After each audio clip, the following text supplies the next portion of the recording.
You ready? Yeah, let's do it.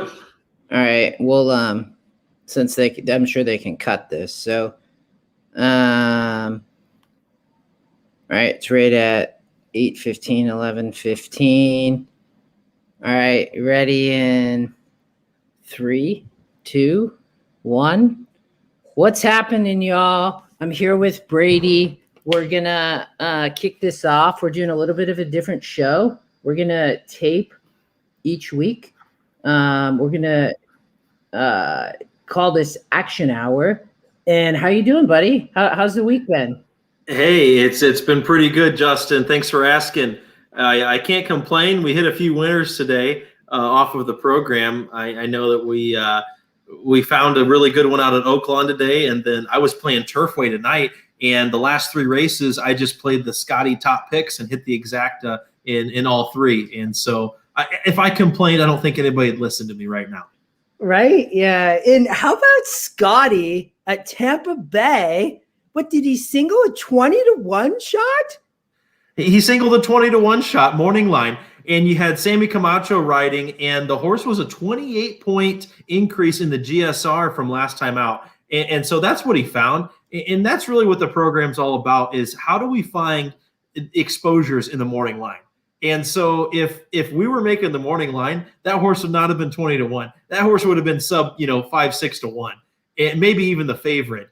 And so, yeah, congrats to Scotty there for hitting the pick 5 for $1. And I think he took down half the pool or something like that.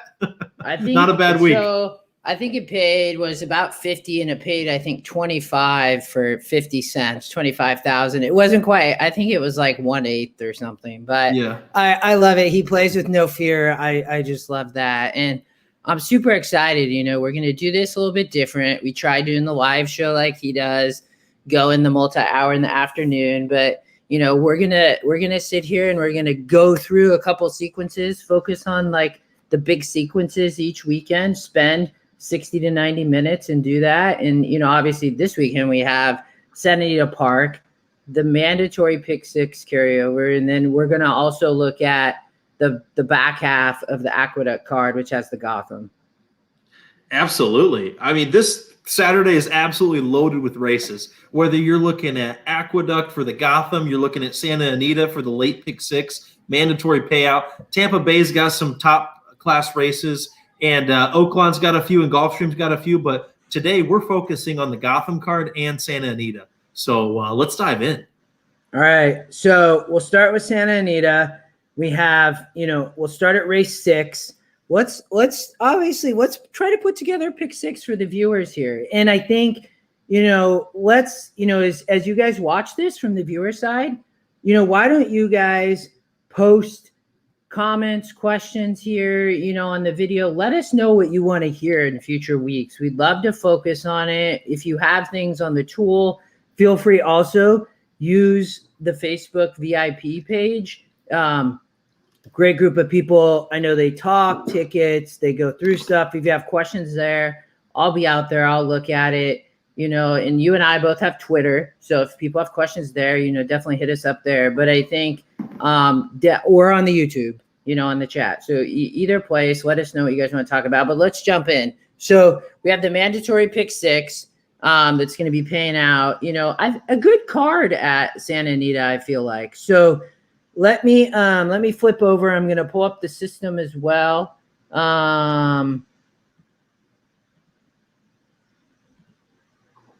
Yeah, I haven't been this excited about a card at Santa Anita in a long time. Right? I've got the itch for the Kentucky Derby now, and this is it starts off with a Derby prep with a San Felipe, and so Baffert's got 2 in here, and so it's a great way to kick off your pick 6. Can you beat Baffert, or is it just best to play with the big boys? We're going to find out when we dive in. But yeah, great card here. They've got the Ultimate Betting Challenge going on this weekend, I believe, that's pairing Gulfstream Park with Santa Anita. And so sign up for that with Xpressbet. It's a $3,000 buy-in, and $2,000 goes to bankroll. And so it's a great way to add value, if you're going to be playing those weekends. And so, what we're going to do is we're going to put a card together for the pick 6 and see what we can come up with here. But yeah, let's dive in, Justin. What are we starting off with here? Race 6, Santa Anita. Yeah, so we have Life is Good, race 6. So they put start of the mandatory here in the pick 6. What are your thoughts here? So I pulled up the generator. Let's punch in $100. See what we can put together for a 20-cent pick 6. I had one idea here, and it is Bob Baffer in his blue shades, and I looked nowhere else besides Life is Good. That's all I need here. I'm with you. So we'll make this easy. I mean, I know that this horse, it faced, is it Medina Spirit? They faced each other. People kind of question, oh, you got the shades on. I got the Baffert blue shades, man. The can't lose Bob Money Baffert shades, Mike Smith riding Big Money Mike, Windstar Farms. Justin, after this last race when Medina Spirit almost got to Life is Good, I kind of felt a second coming of Authentic from last year. Mike Smith was riding, and New York traffic was coming at him at the Haskell, and Smith was smooching at the horse, but he had earplugs in. I think Mike shut this horse down at the quarter pole, and he just galloped home and had to give a little bit extra because Medina Spirit deserves some respect.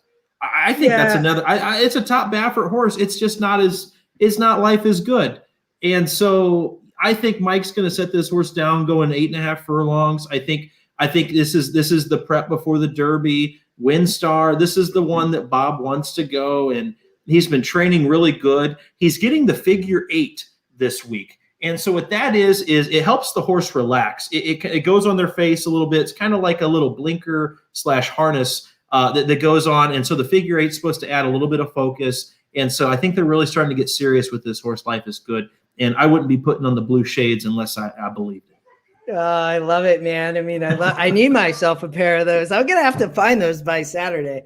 I mean, I pulled up GSR Plus here. I think when I looked at this, some people, and I think you look at this and you say, wow, the 3 has this big GSR, the 5 has this big GSR.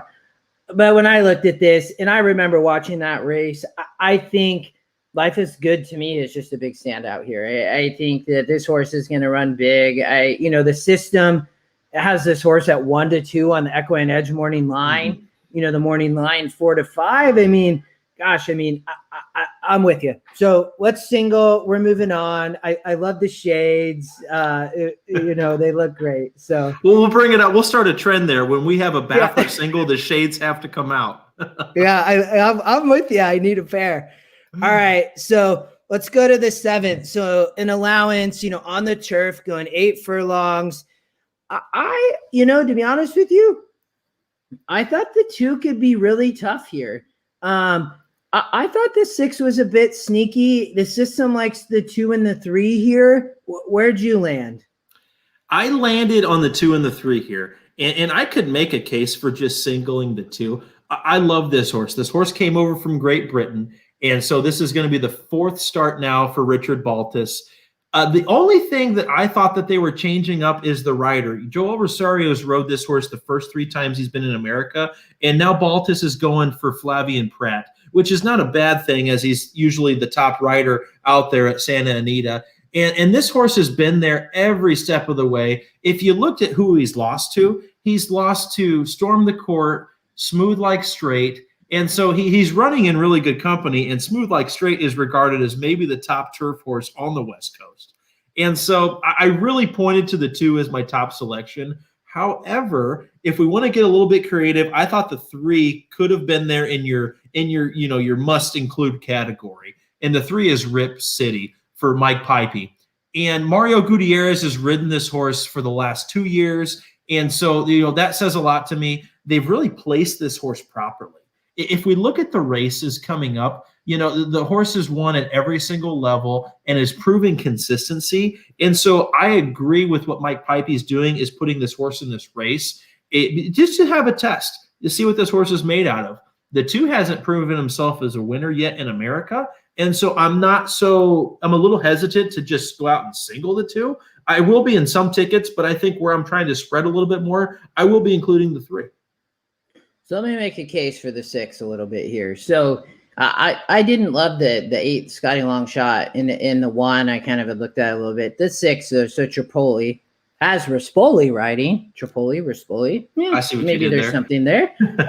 But what I liked here was this horse just missed versus Rip City. I think it was this. Yeah. So I used the note feature here. I love the note feature on EquinEdge. I mean, this thing is huge. And was at 8 furlongs. This horse has been sprinting on the turf at Santa Anita the last couple times out. The thing that I like here, though, is look at the GSR of 75. So gets back to going long on the turf. And this horse just missed versus Rip City.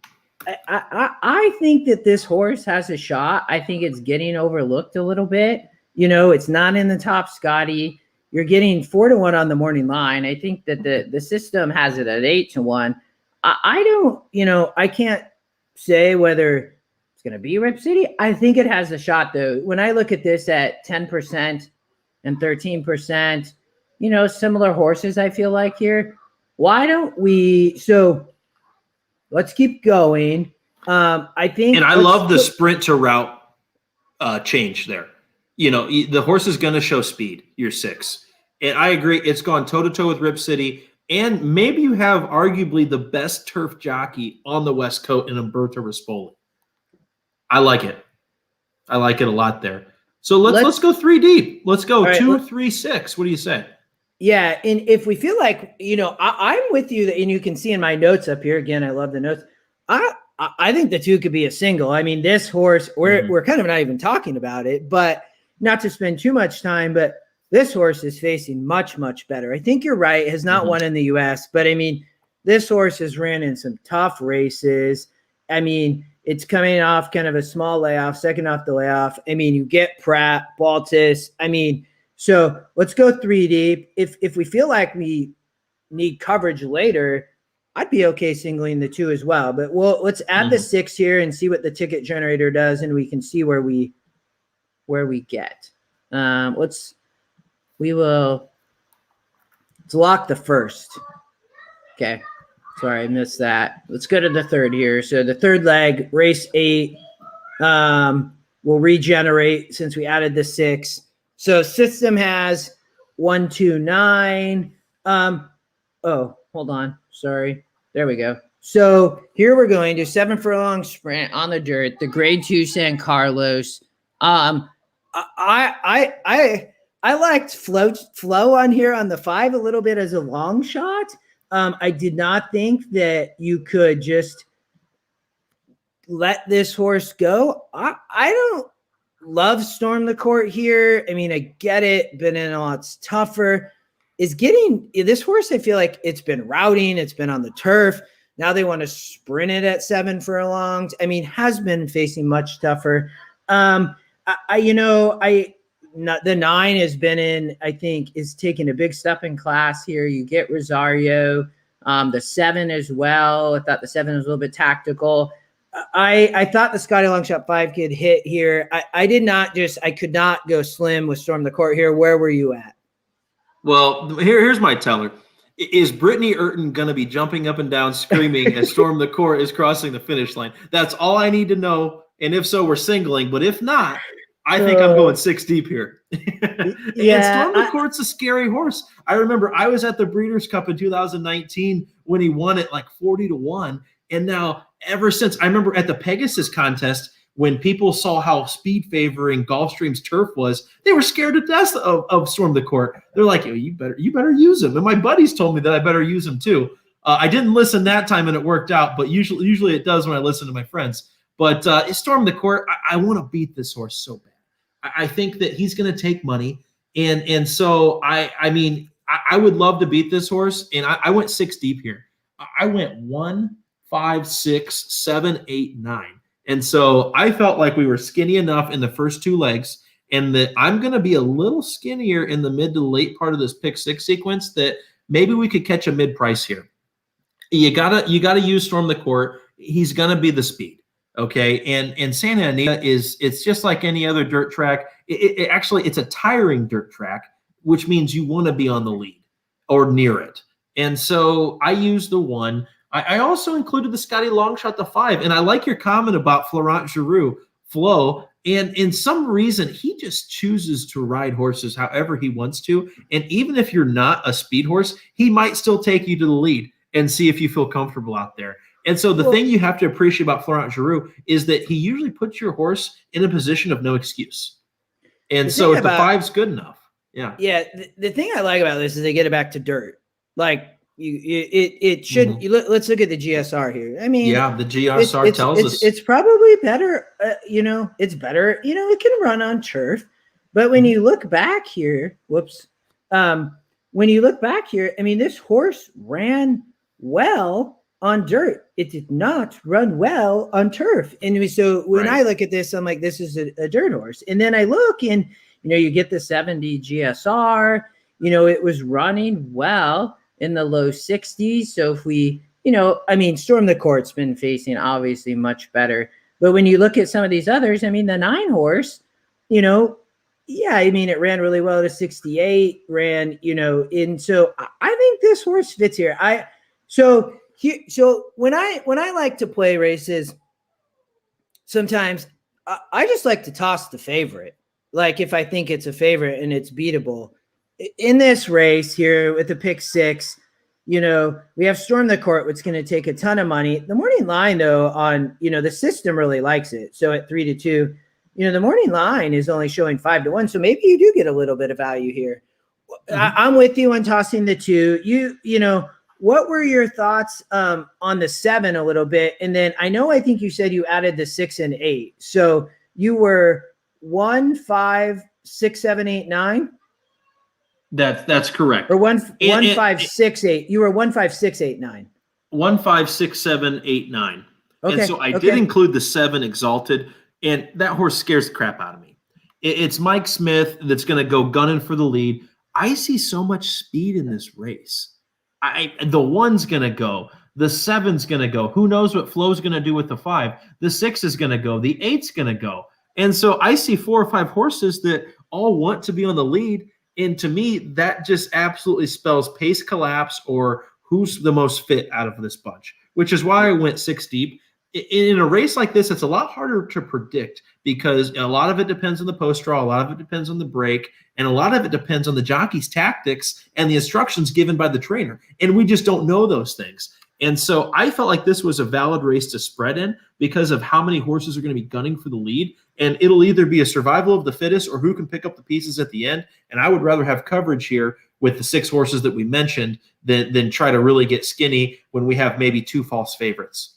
I'm with you. And I think when I go back here, when we go back to race 7 and talk about that, we both like the 2. So I think we spread here. Let's regenerate.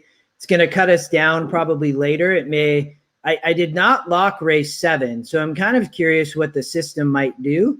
So it kept race 7, kept us with 3 horses. If we feel like we need coverage later, we can come back and maybe we go slim in race 7. But let's move on to race 9. I know that you love a horse here, so I love talking about this race. I'm going to let you take it first because I want to hear it. You've told me you love a horse in this race, so I'm ready. Absolutely. So when I first saw the entries for this race the other day, I was immediate like, oh my gosh, we're going to be the 5th or 6th favorite here. And of course, we ended up being the morning line favorite at 7-2. A lukewarm morning line favorite, but when you have a Todd Pletcher monster that just finished 4th in the Pegasus, you have 2 Chad Browns shipping out west, you have Smooth Like Straight, who is maybe the best West Coast turf horse, and Hit the Road. I'm like, we're going to be the 5th or 6th favorite with Ride a Comet, and then they smack a 7-2 morning line on there to kill my price. But hey, I'm singling the 9 here, Ride a Comet, with 100% confidence. This will be my biggest bet of the day. It is the 9 here, and I'll tell you why. This horse is the pride and joy of the Mark Casse barn. I think we can quote me on this. I think this is your Breeders' Cup Mile winner. So when we get to Del Mar come November, my money, I hope, is on Ride a Comet. We'll see if he can stay healthy and continue to progress. But I love everything about this horse. I love the form cycle. The horse is coming out of 2 sprints at Woodbine, and now off a 4-race layoff, you're having second time going 2 turns. Mark Casse has positioned this horse properly. He's shipping him out rest for a reason. The reason being to win, because why wouldn't he race this horse at Gulfstream during the championship meet unless he wanted to really prepare this horse for a West Coast Breeders' Cup campaign on a West Coast turf course against the best turf horses that are shipping out to the West Coast. And so for me, it's a slam dunk single. This is my best bet of the day. And I think we're going to get a price. I don't think we're going to be the favorite. I think we might be the third choice now with the 2 Chads and Smooth Like Straight. But this horse has gotten 4 wins in a row. The last few works have been absolutely outstanding. I mean, if we go back and look at Ride a Comet and its last 4 works, so go 5 furlongs in 59-3, 5 furlongs 59-4, 59-4. Then they backed him off. To me, this horse is sitting on the biggest race of his life, and I can't wait to watch it, hopefully with a live ticket. So I'm with you. We're singling this horse here. Like, I think Smooth, I got some notes up here. So Smooth Like Straight's, I think this is a great horse. We talked a bit ago about this horse. I did not like the 7. You'll see I still have the 7 on here. There's no way. I thought the 6 had a shot. I like that Pratt's riding here. I also think, I like this horse. It's lightly raced. The system really likes this horse. So I think for our viewers, if you don't love the 9, I think the 6 has a good shot. I think Smooth Like Straight is a great horse. I watched a little bit on this 6 horse, just watched some of its past races as well. It ran in the Shadwell Turf Mile. It kind of had some trouble. It looked okay closing. I say okay, which is why I'm for singling your 9. I'm not bought into Smooth Like Straight just being this great horse is gonna romp here. I personally, I think me, I like to play with no fear. I think you're right here. I think this horse is gonna go off as an overlay on the 9. So I'm with you. The thing I really like about this horse before, you had kind of went through it, you'll see here, was in against tough prior to this long layoff. And I don't know what happened. What happened with the 9? Was this a tendon? What was the deal here? So I think Mark Casse just wanted to take his time because Got Stormy has been the pride and joy of the Casse barn for the last 2 years. Ever since she won the race against Uni and Raging Bull up at Saratoga, that was it's leaving me right now, but it's a very popular race. I remember I watched it when I was at Arlington for the Million a couple of years ago. But yeah, I think that this is finally this horse's time. Interesting that they call in Drayden Van Dyke.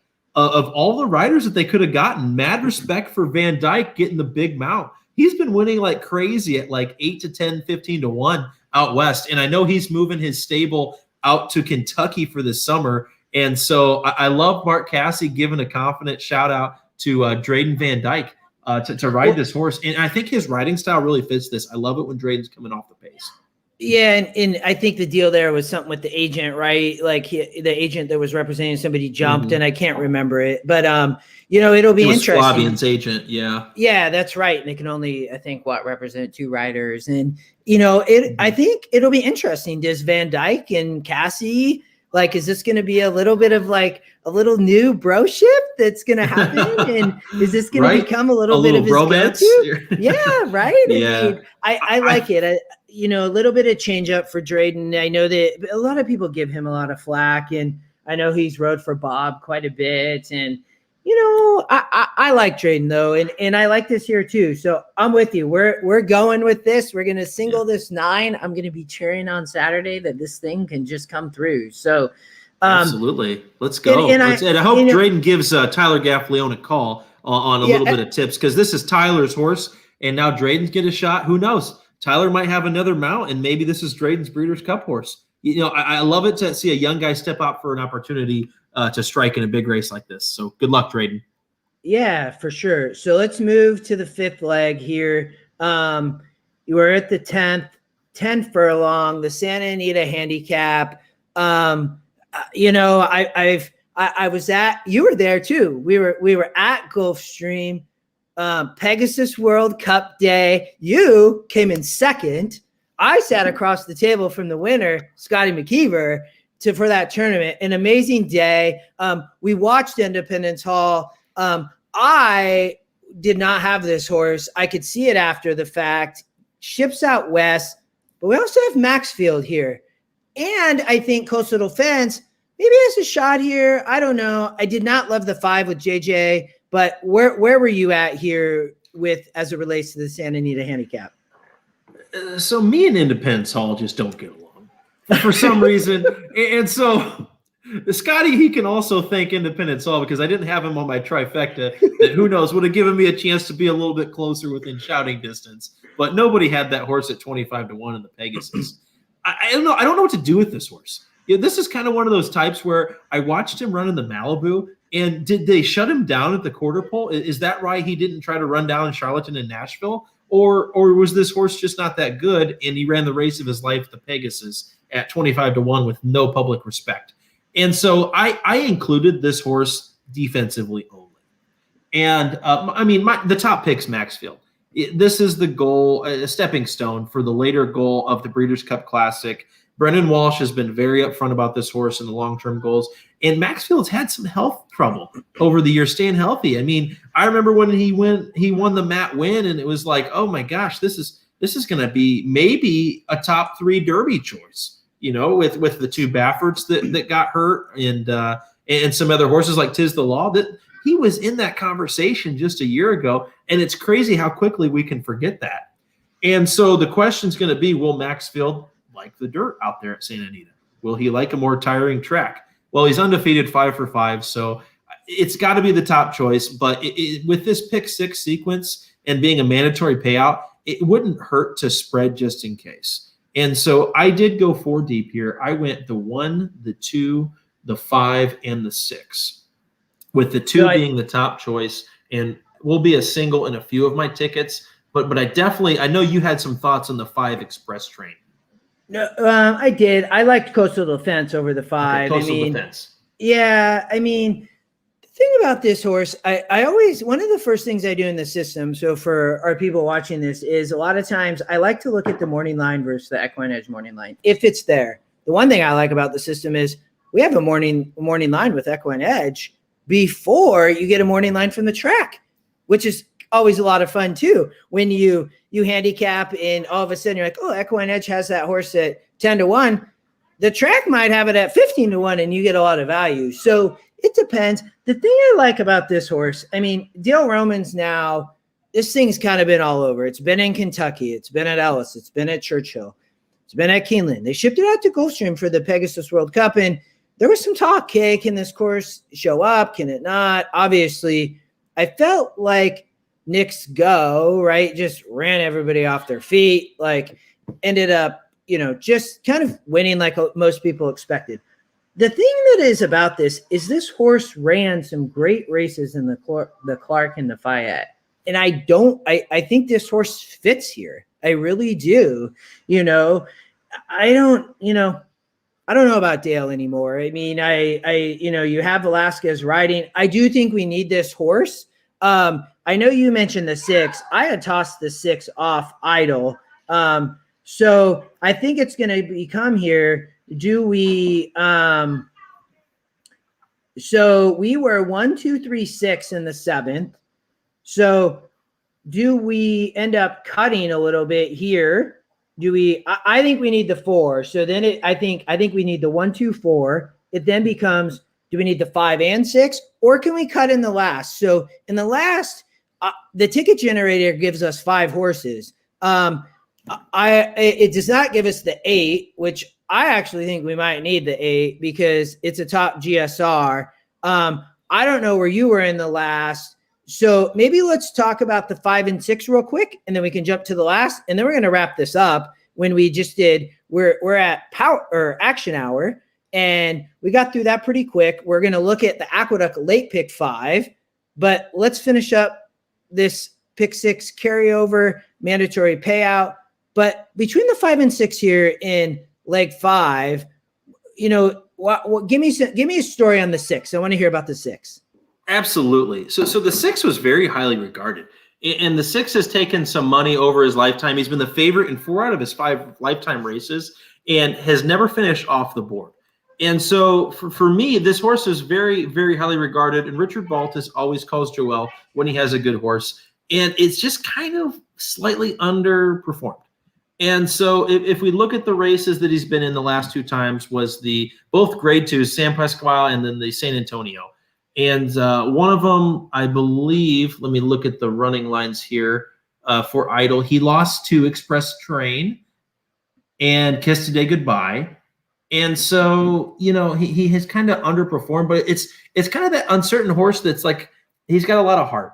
He runs his race. He puts in a lot of effort, and he's always there. So those horses are typically kind of scary, just kind of the workhorses that don't really come across as very flashy. Not the horse that you want to bet as the favorite, but the one that scares you half to death of leaving off your ticket when it is his day. And so, with this horse, he's lightly raced. And so, maybe this has been the goal all the time. The trainer has no fear in stepping him up to a grade 1. And I thought that was interesting off of 2 grade 2 losses to horses that really, haven't gotten a whole lot of popularity. And so I did include the 6 because I was scared to death that he would beat me if it was his day. To me, it's either I single Maxfield or I go 4 or 5 deep. So let's go to the last, and then we're going to figure out what we're going to do here. We're close. We're at a $96 ticket right now. I think we talked about keeping this pick 6 around $100, trying to keep it affordable. Obviously, if all you watching want to make it a little bit bigger, I think there's a little bit of an opportunity here. But let's go to the last, and then we can figure out how to lock this thing in. I think the hard part here is we got a maiden special going 6 furlongs, some first timers here. We got a big Baffert though. So maybe we can slim up here and we can go a little bit deeper in the 10th. I like your story there in the 10th on the 6th. I love Joel too. So, but where were you here in the last with the, following C, the Baffert horse? I was 2 deep in a skinny ticket. And I was 5 deep in our deep ticket, which is what we're going to go over right now. I thought the 2 horses to beat were the 2 first-time starters, the 3 and the 10. The 3 is coming out of the Brian Cornier barn with Flavien Prat aboard. Flavien doesn't ride for Brian that often, but if we look at this horse's works, my goodness, the horse worked February 15th at Santa Anita, a minute flat going 5 furlongs. Worked a minute 12 and 4 going 6 furlongs. And then the trainer kind of just gave him a smooth, gallop type of work just to create some stamina. And so I thought this was interesting from a jockey trainer angle. And so that was an interesting one for me because Flavien doesn't usually get the call from Brian, and Flavien's usually the top choice elsewhere. The horse to beat's the 10. Okay, so let's take a look at him real quick. This is Spendthrift Farm. This is Bob Baffert. This is John Velasquez. We all remember what happened in the Kentucky Derby and the Breeders' Cup Classic last year. Same connections. Why did they wait to debut this horse on Saturday? I don't know. It's going to be March 6th. The Derby's in less than 60 days now. And so what if this horse is the absolute monster? He's going to maiden special weight. Bob's going to send him, who knows where for a stakes race. And then maybe this is the best horse in his barn. I don't know that. I thought that this horse could have been the one to beat. This is maybe the sleeper Baffert. Look at the works. I mean, the story tells themselves in 3 of the last 4 works, minus the most recent one that was still impressive, still 4 out of 66. But I think this 10 could be an absolute monster. The other horses, since it's a maiden special weight, and I don't usually like singling in these races until I see something, it was the 4 horse, Mr. Impossible. And this is the 3rd start of his career. He's run a banged up 2nd and then a distant 3rd, but the GSRs look really good on this horse. I thought that this horse deserved a shout because he could really have his peak effort sitting on his 3rd race. And the other 2 horses were the 8 and the 9, and actually the 8, Justin, you brought to my attention here because was this not the top GSR horse in the field? It was a 77. And so that was telling to me. Yeah, and the thing about this horse, like I saw this and I'm like, okay, ran on turf. this is something to watch for in the tool. This is how Scotty just singled this horse we're on Thursday. Was that yesterday? Wednesday at Tampa. We talked about this at the beginning of the show. He singles this horse. I think it was 21 morning line, had this huge increase. And I think the horse was stepping up in class. So it wasn't a maiden, I don't believe. But, you see this. It ran on turf, ran well in a 7-horse field. It gets a 10-point increase in GSR here. So top GSR, it gets an increase. It wants the dirt here when you look at GSR plus. It's a big price. The system doesn't really like it. It is 11% though.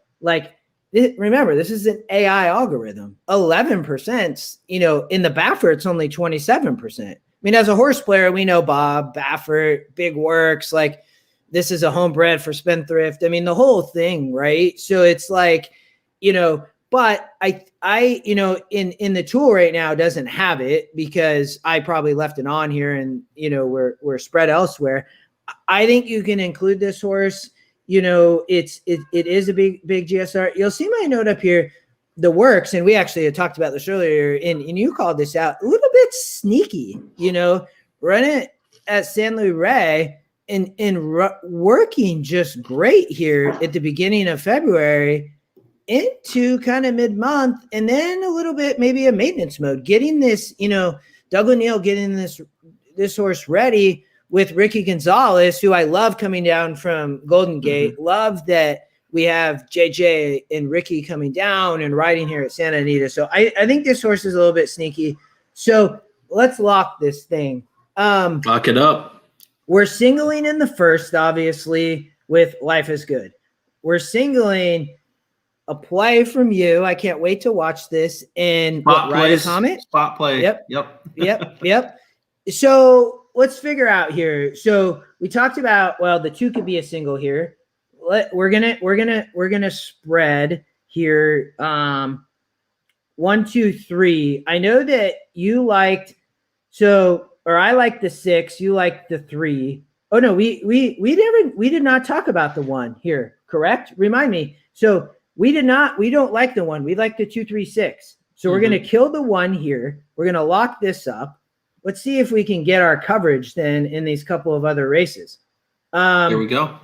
So we get our coverage there. We single our 9 there. We get the 5 and 6 there. So we don't have the 8 here. So I don't know. I mean, why don't we make this? I think this is going to end up being a little bit more than we wanted for our budget, but I think we were at 108. So we were trying to get 100. We end up with 108 all. I mean, if you want to go cheaper, you heard us both. We loved the 2 in race 7.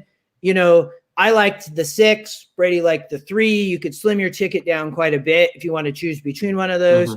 But that's the mandatory pick 6. If you want to play a pick 5, it's going to cost you the same. It's going to be at 50 cents. So pick 5 is actually going to cost you more money since we singled in the first leg. So opportunity for pick 5. Again, you could probably go slim in race 7. But we have good coverage here.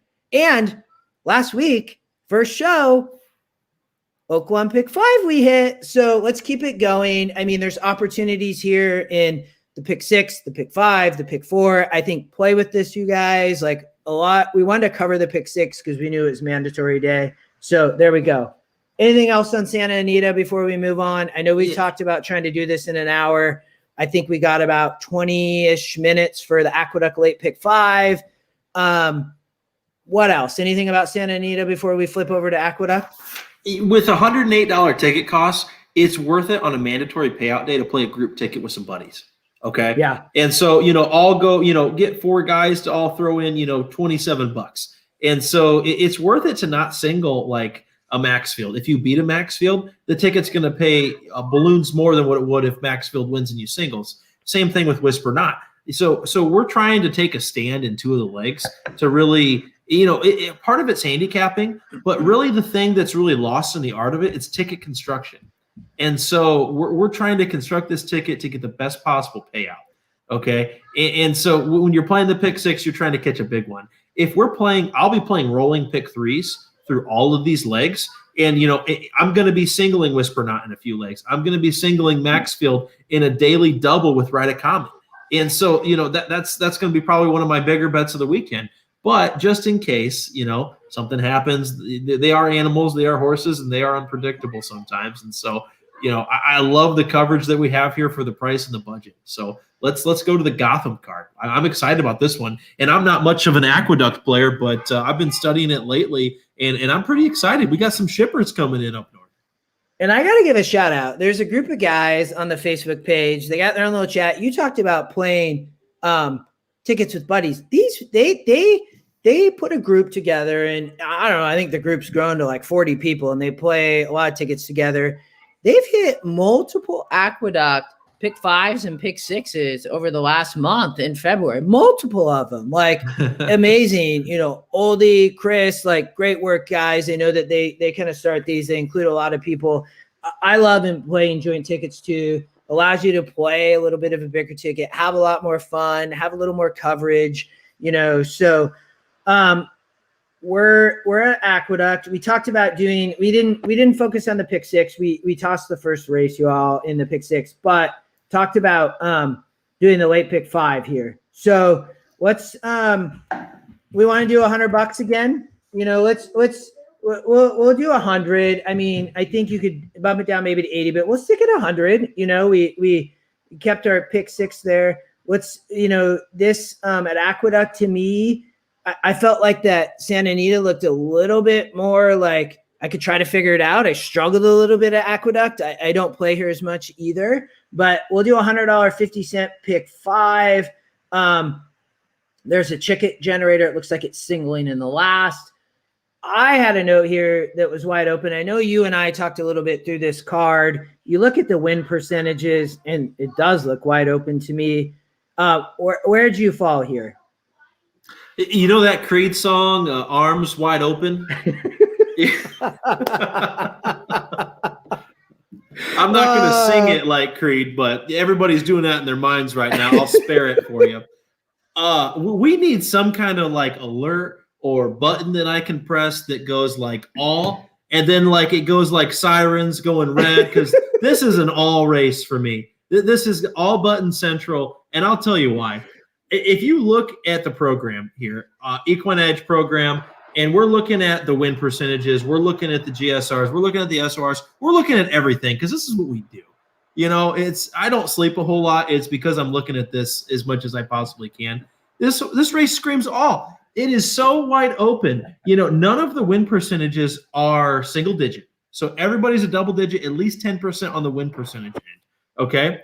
The SORs from top to bottom can be a little bit spread, but if you look at it, the horse that is coming out of the weakest race is a Chad Brown, Klarovich stable. Javier, I'm going to fly my butt up to New York when I could be riding at Gulfstream for this horse against a field of strong horses. So, I mean, non-graded stakes, so it's not the best of the best. It's kind of the best of the wanting to be the best. And so I looked at every single one of these horses, and I looked at my ticket, because we got to care about ticket construction and got to care about budget. And I went really skinny later in the leg here. I have no interest in singling any of these horses. I feel like this could be one of those merry-go-round races, and you just never know what you're going to get there. So, hey, at least we can guarantee we're going to start out with a winner in leg 1. What do you say? I'm with you. I didn't, the 3 is not even in the top Scotties. You also have a note. It's slow start, still won by a ton. Watch the horse. I think the thing about this is that it comes off that maiden breaking score. I did not think that this horse, with the note and looking at the field here, was going to have it easy. I mean, Chad brings it up here to Aqueduct. I mean, I get it's on Gotham Day, but he brings it up. It's a nice stakes race for Philly 3-year-olds. I thought the 6 was interesting. I mean, you end up with, I kind of like these parts of the tool. This is something that I try to just sometimes just use the tool and see what it says. And so I look at this and I say, okay, this horse ran a 74 SOR at the distance. So then I go and look and I say, okay, we're going 8 furlongs. This horse has been facing really tough here. I mean, I like this horse. I mean, didn't run well here in the grade 2, but it's ran in some grade 2 and grade 3s, gets back here to just a stakes race. Racing at Saratoga has been in tough. You have a good GSR here. The thing about it too is I like this. If you all are playing verticals, I think the 6 is a horse to key around with. I think that this could pay really good in a vertical race as well. The 6, you have 8-1 on the morning line, and the system has it at 9-2. The system also likes the 2 horse here. The morning line at 5-1, and EquinEdge has it at 5-2. So I think if you're playing verticals, play around with some things, find a horse that you like and try. It is the top 2, Scotty. I'm with you though. I think we spread here. It was tough. I mean, I thought this was a bit of a tough sequence. So I'm with you. For people that want to go a cheaper ticket, I personally liked the 6 and 2. If you want to go cheaper and you want to, maybe spread later or something. But I'm with you to spread here. Let's spread. Let's move on to leg 2. I know that this looked a little wide open as well. It's like, oh my gosh, we have another race where everybody's kind of at double digits. But I think personally, there's some speed in here. You'll see I have a note up here. I think the 3, it is Scotty Longshot's cheap speed. I think the 4 was the other speed horse. Had been in a lot tougher. I couldn't really say this horse was necessarily cheap speed, but I don't think that, the ticket generator is having us go all but 1. There is no way I am ever going all but 1 and leaving the Scotty Longshot out. So we're either going all here or we're slimming down. I do think we can slim down here. Where were you at? Yeah, that all but 1. Who hasn't done it before? I'll never forget. I took my dad to the Pegasus World Cup 2 years ago when City of Light won. And we played a pick 5 with my buddy Greg Olson from Chicago, and we split it 3 ways, and we had all in the last race. And so my dad was like jumping for joy, like bragging, "Hey, holding the ticket up. We've got all in the last race. Who do you guys have?" And of course, we hit it, and that was actually Hidden Scrolls race when he broke his maiden at Gulfstream that day. So Dad's on his high horse and everything. So I was like, hey, let's go visit my aunt and uncle out at Del Mar. So we go out to Del Mar, and Dad immediately expects us to hit the pick 5 because, we did it the first time. So why can't we do it every time? And so in the first leg, we play a father-son pick 5, and it's a 6-horse field. We go 5 deep, and the longest shot in the field beats us. He goes, "Oh, yeah, thanks." That's horse racing, right? But if there's one thing with this tool, I have gone all with 1. It's obviously there's no way I'm ever going all with 1 and leaving out the Scotty Longshot. Oh. Just not happening. So it's like the cardinal sin. Yeah, it's something you can't recover from. It's unforgivable. We all learn from it, even if it's like you leave out the Scotty Longshot, and it's like, let's say you go 2 deep or something, and you take the first and second pick or something. It's like, gosh, you might as well just put the Scotty Longshot in, or throw out one of the other ones. Don't leave out the Scotty Longshot. But I think we can slim down here, though. I think that I didn't like the 3 because cheap speed. I think you might have a pace meltdown that happens here with the 4 as well, and you might get somebody to come a little bit off the speed. I think we could get a price here. I think you liked the horse for a price here, so I want to hear about it. I did. And so along with that all button that we needed for the last race to flash red, I need another button that says stop, like slow down, because I see 4 horses gunning for the lead. Okay, here's what's going to happen here. Pete's play call is not going to be far off, the 1. Chateau, the 3, is going to go right for the lead. The 4, Happy Farm's going to go. And then Bob Baffert ships a horse in Speed Pass up here. He's got speed in his name. It's his first name. And so I see 4 horses gunning for the lead here and not stopping until they get it, meaning slow it down, boys. We can't just, this is going to be like a 21-4 quarter mile. They're going to go 44, and then this thing's going to fall apart. For my 6, Wendell Fong. I think that this horse is probably going to be sitting near the back of the pack. And the reason I like the 6 is because of the price. And I like Trevor McCarthy. Trevor McCarthy's now riding more up at Aqueduct. He's a Laurel guy and the best rider at Laurel the last few years. And so I just think that this horse sits the dream trip, and it's perfectly placed by Natalia Lynch, the trainer. The 2, I think, is maybe the horse to beat because I think the 2 sits the pocket right behind the speed. And so she's going to get the first run. But I love the 6 here. And I think you're going to get a nice price on the 6. Even though he's a 3-1 morning line favorite, I think he's going to float up a little higher than that, maybe 4 or 5-1. And so in a short ticket, I was going too deep here with the 2 and the 6. In a deep ticket, I'm going with the 1, 2, 5, 6. I think the 3 and the 4 you can toss out. The 3's cheap speed. The 4's face a little bit better, but I just think he's going to have his wheels burnt on the front end and meltdown city. Let's go on the deeper end. So, we're going to keep this under $100. It was, you did have the 1 as well, was tossing. Yes. I had Pete's Play Gall. That's the Rudy Rodriguez horse. And so I can see if the jockey's smart. Who's the jockey on the 1? It is Vargas. Jorge Vargas. And so if I'm Jorge Vargas, I definitely take a little bit of a hold on this horse. I don't want this one. And it's hard coming from the rail. And so this horse is really up against it. I didn't want to leave him off because I don't think that he's going to want to go with the 3 and the 4. And so most times, when you're breaking from the rail, they say you got to go to the lead. I don't think that this is going to benefit that horse if he does go to the lead. But if Vargas can sit off and get him outside and angle out kind of with the 2, I think he's got a fighting chance. I love Rudy. I think this horse is going to sit a good trip. I'm with you. Let's toss the 3 and 4 speed. Yeah. You look here at the running lines on this horse. It's going to be on the rail and should sit a good trip. This horse has been a little bit tactical. It may set the perfect trip here and get a really good trip to come home. And, the morning line's 5-2. I don't, the system's got it 3-1. I like your 6 at a price.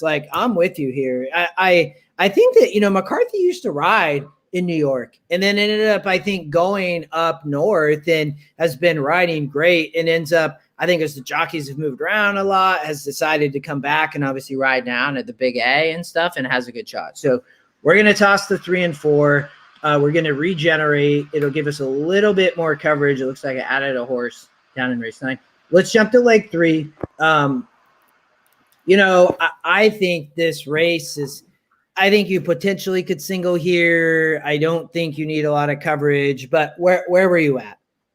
Oh, I love this race. This is actually my favorite race of the sequence, the Heavenly Prize, 1 mile on the dirt. And everything lined up for me to single this 8, except for my boy Johnny V's not riding the 8 Lake Avenue. And if he would have flown up to New York and rode Lake Avenue, I'd be singling this 8 in all my tickets. But you get Manny aboard, which Manny's an up-and-coming rider. He proved himself on Tis the Law till the Breeders' Cup Classic. And so I went too deep here. I thought it was a 2-horse race between the 2, thankful for Todd Pletcher, and the 8 Lake Avenue. I think this is going to be a great battle. I really didn't see anybody else that made sense in this spot. It was kind of one of those things where you're going through the EquinEdge platform and you're just hitting the hide button. Eliminate that horse, eliminate that one. That one's got no chance. That one's got no chance. And so this 2 is out of American Pharoah and should appreciate, I think, the 1-turn mile. And Lake Avenue, he's been running all over the place. This horse has ran from Belmont to Aqueduct to Gulfstream to Oaklawn to Churchill Downs. And so they could have ran this horse anywhere, but they gave him quite a bit of a breather since last May. And this is going to be the 3rd start off the layoff. And so my 8's my top choice, but the 2 scares me. The 2 absolutely scares me. You get Carmouche up for Pletcher. He's the best rider in New York. And this horse makes his own trip every single time. And so I love everything about the 8 and the 2. I'm not going to get too crazy here. I'm using both. Yeah, I think we go too deep here in the system. I think out of that too. So I don't think we need to spend too much time here. But here's something I always like to look at when I see that, and I'm like, okay, can I single here? Is there an opportunity? So we say, okay, where are we going to single? Are we going to single in the last, or are we going to single here? So I look here, and so, for me, I look at Thankful, and then we have Lake Avenue. The system loves them both. These horses are going to end up both being favorites. So when I look at that as a horse player, I don't know your thoughts. I'm like, well, one or the other is likely to win. I'm doubling my ticket cost. So I look at this. I know you like the 8. I look at the 2 a little bit and I say, okay, it's going 1 turn. You know, it's been going 9 furlongs here.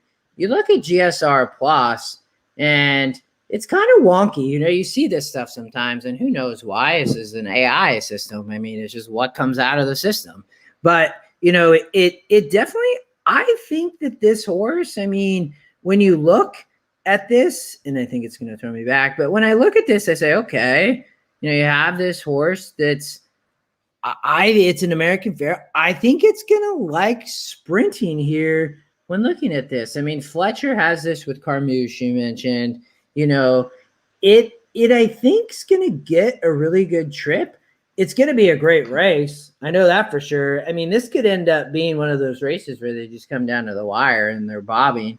You know, when I look at the SOR here, you see with Lake Avenue running in mid-60s, winning back here at a 72 in this grade 2 at Aqueduct, going 9 furlongs.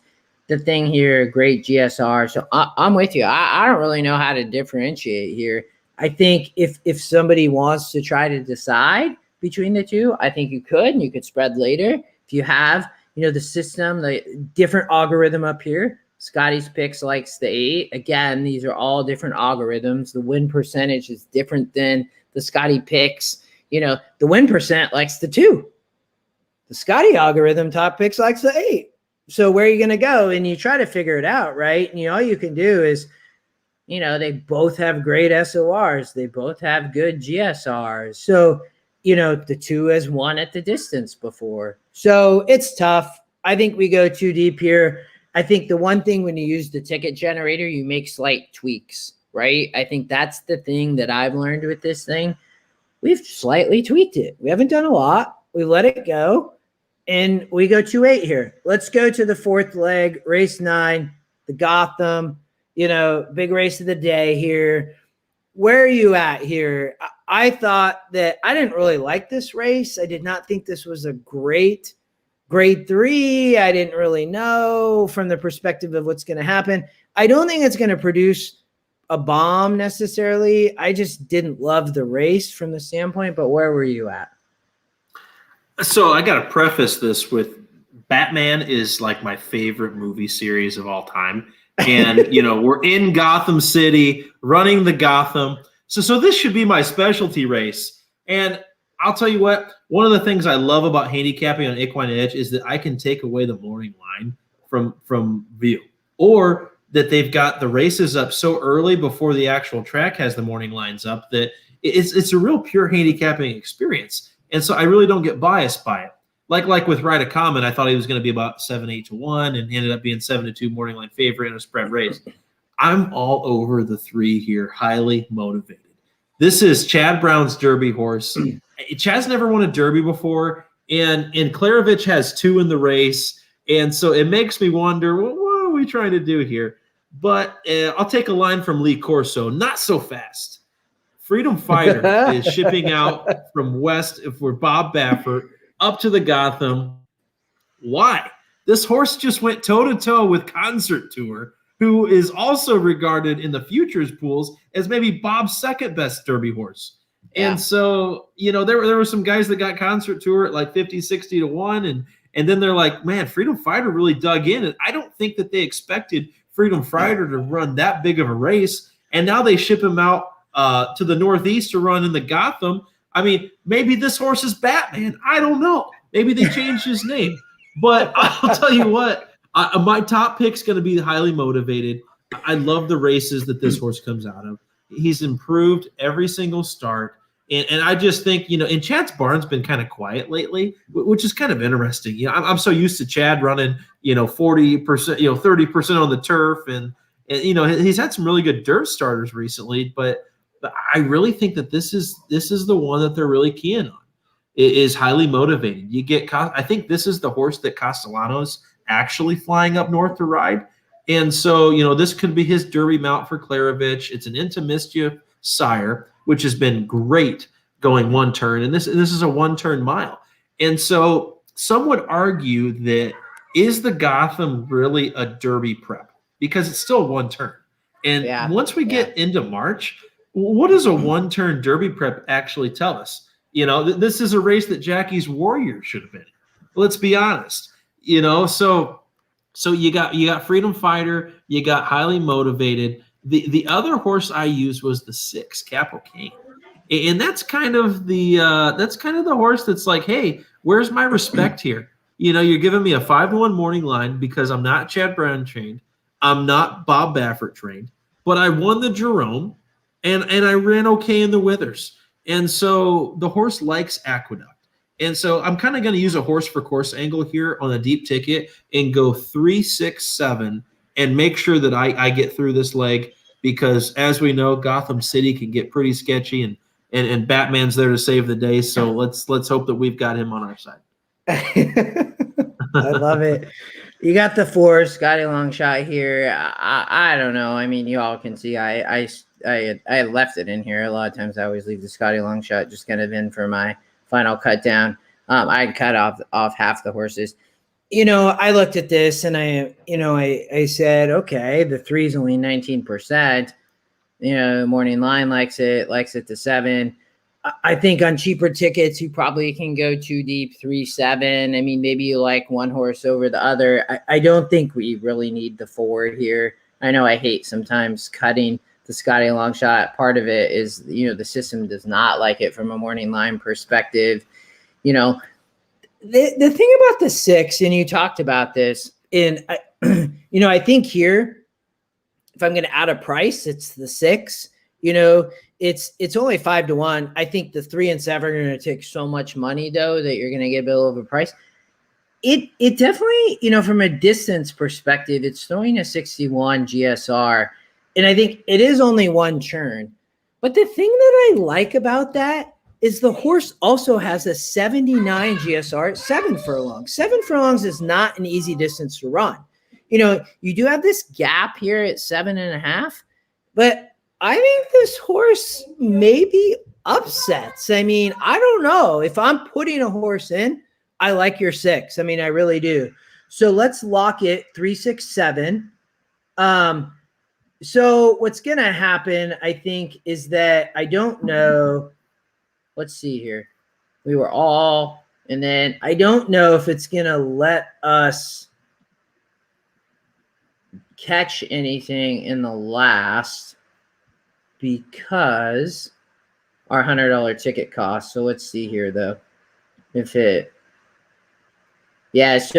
it knocks our pick 5 down to $72 with a single in the last. I mean, I think as we talked about this, if you want a single in the 8th, you probably could and add a little bit of coverage here. Let's talk about the last.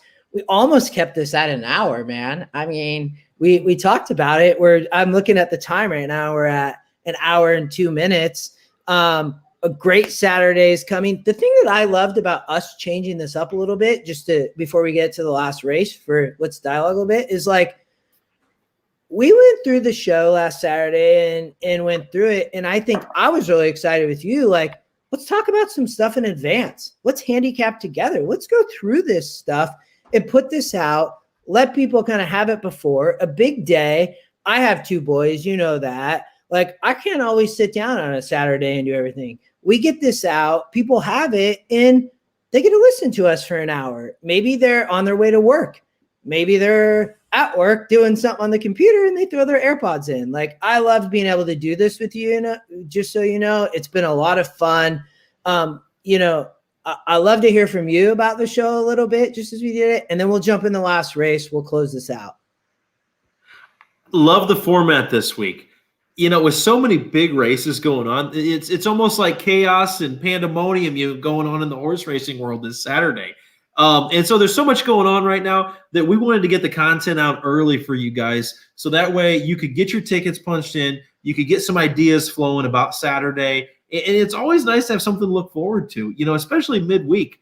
And so, we'll get this out. I think we're going to publish it maybe tomorrow sometime. And so you guys will be able to watch it, tomorrow or Saturday morning before the races go off. Get your opinions, get your tickets locked in, and then enjoy the races as well as Scotty's show on Saturday. And so, for me, it's kind of like I want to get my strong opinions locked in before I get started in the day, because, we all have things that are going on. Maybe some people can't watch the full show, and maybe some people can get bits and pieces of it. So what we wanted to do is kind of hammer out like a true action hour of content for you guys that was in-depth handicapping, that was looking at the biggest races. And so give us some feedback.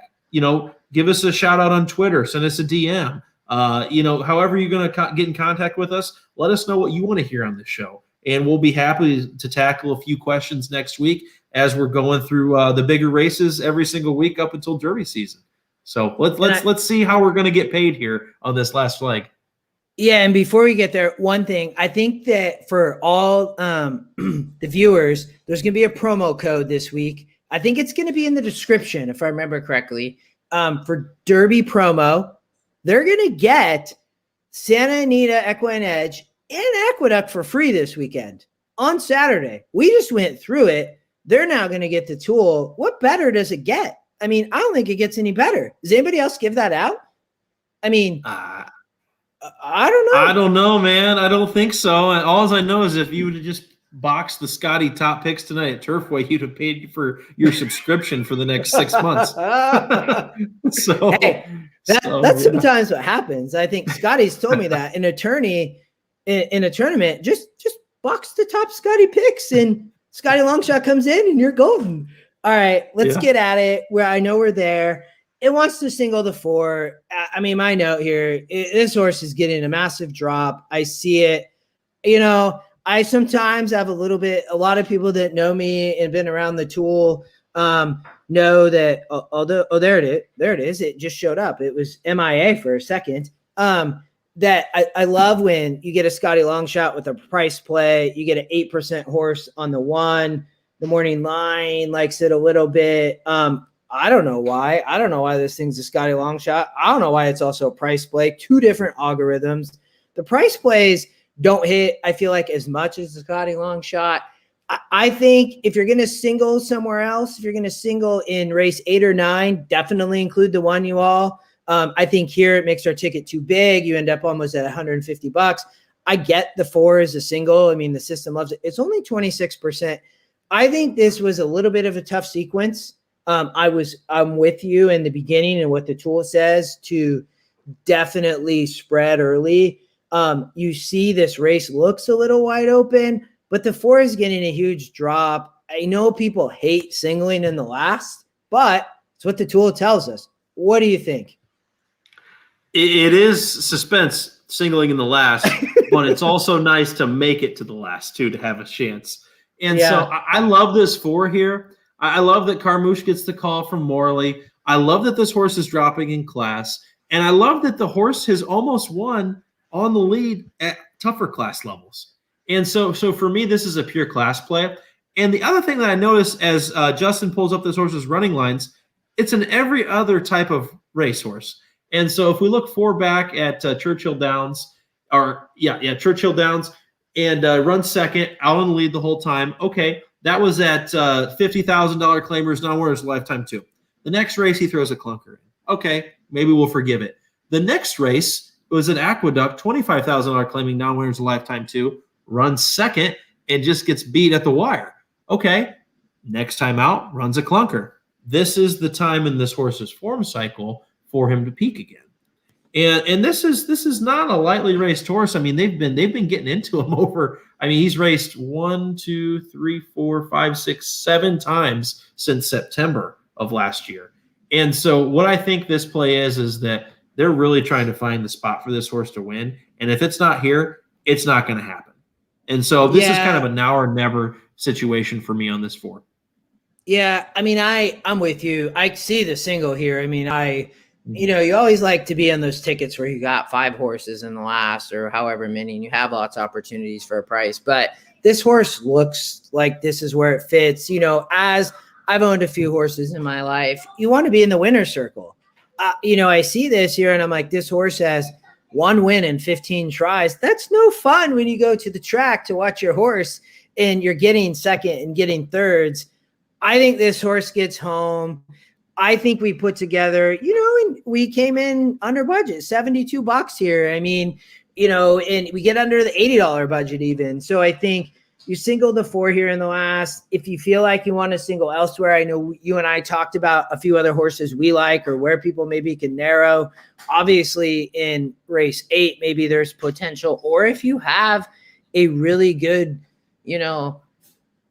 conviction or a thought process around a horse in the Gotham, I mean, and maybe you want to add coverage here. I thought that this horse would be tough. I mean, I know it's only 26%, but I love it. I think, we keep our ticket under $80 here. Yeah, great ticket structure to keep it under budget and to not feel like we were sacrificing or leaving anything off that we really wanted to. I encourage guys, play a group pick 5, play a group pick 6 ticket, and then on your own, play rolling pick 3s.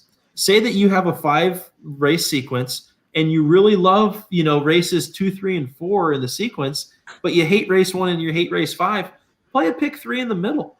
And so if your opinions are really right, then you're going to hit it multiple times and then maybe get lucky on the pick 5 as well for a bigger score. But good luck to all of our followers out there. Let's cash some tickets this weekend. I'm excited. I can't wait to do the show next week to talk about it and maybe look back at a few things after we see how some of the races pan out.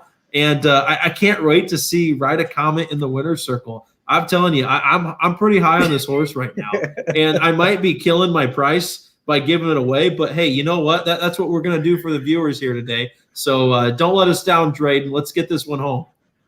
I'm with you. Hey, man, I love this. I did. I mean, we almost kept it an hour. I'm looking at the clock right now. It was about 71 minutes. But, we'll end here. Santa Anita race 9, this has been fun, man. I mean, I love this. We're going to do this again. The cool thing about this, I love that we're kicking this off, is we're coming out of COVID.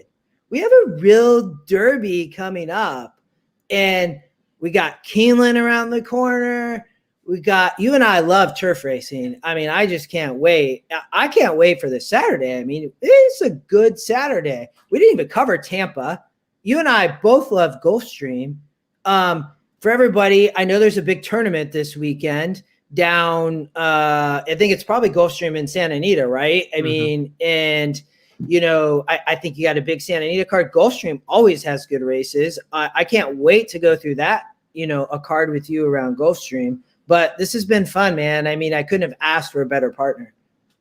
Absolutely. Likewise. I can't wait to do the next show and see where the year goes, And maybe when some of the tracks start opening up, we'll do a little show from Keeneland or, or Churchill Downs or Arlington, wherever we're at, So I can't wait to see how this grows. I know tomorrow I'm going to try to get in the Ultimate Betting Challenge. I'm trying through some feeder contests, and I finished 5th today in one, and you needed the top 3. So we're going to try again tomorrow. And, I encourage our users to try to, play in these feeder contests. They're about $49 to $56 to try to get a feeder into, a bigger qualifier. And so it's an affordable way to participate in some of these big time tournaments. So thanks for hosting, Justin. Enjoyed it, man. I appreciate it. And I can't wait for next week.